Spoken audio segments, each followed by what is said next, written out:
And now, so we here first. Now, first of all, I gotta be honest, brother. That is the most ridiculous question in the world. Now, bottom line, we have to understand that who we're calling a white man is really a recessive graftation, because this European, this recessive genetic being, is someone who was grafted from different aspects of different genetics and species. This is why, by the way, as you heard me mention earlier, he does not have hair. He has fur.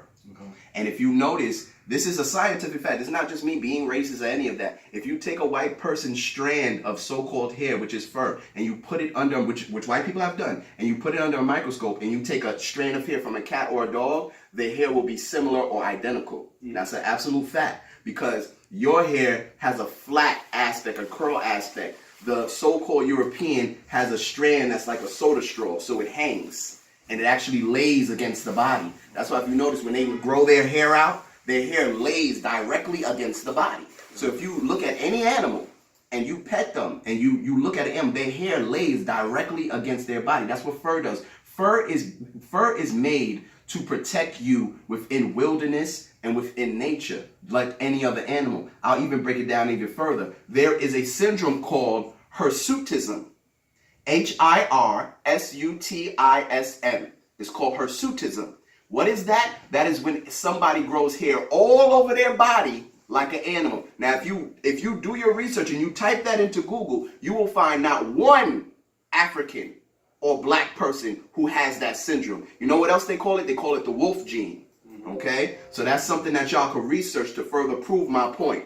And once again, 6 ether fur and 9 ether hair are two different things. There's a reason why I say whenever I start a video, 6 to 22 strands, 7 to 9 ether, because the true original root of this earth is 7 to 9 ether follicle.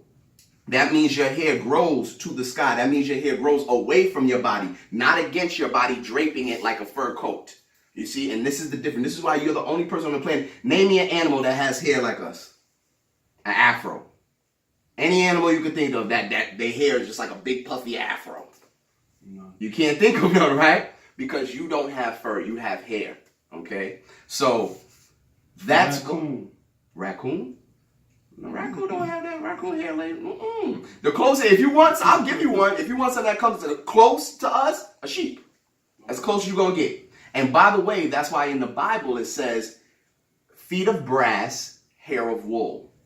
Okay? Because they're identifying the black basis of what makes us black. What makes you black has nothing to do with a region. What makes you black has nothing to do with whether both of your parents are African. What makes you black has nothing to do with ethnicity or the language you speak. What makes you black is the combination of your phenotype and the combination of your hair follicle and your mind.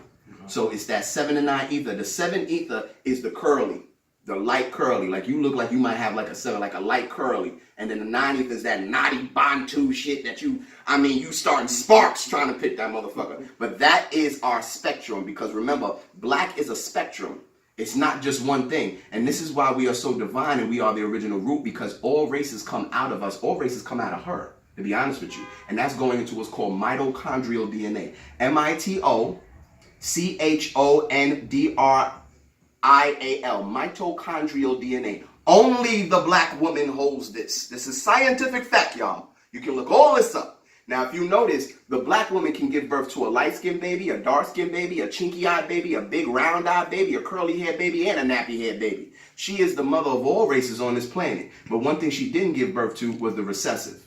So even if you want to go into, I know someone will go, well, what about the albinos? Albinos give birth to black children, and I know because I have an albino brother and sister.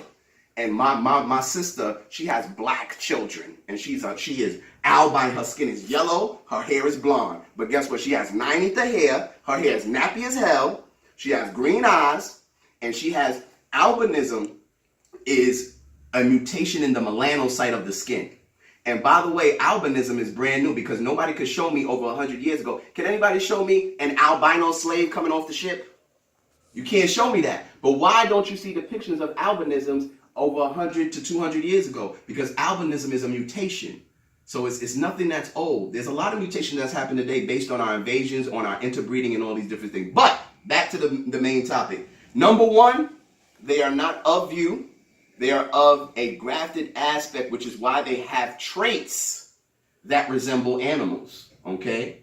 We can go into their brain and we can go into the glandular aspect of their brain. They have a larger reptilian brain than you. The reptilian brain is in the back, by the area where your spine and your brain meet. They call it the oblongata, I'm trying to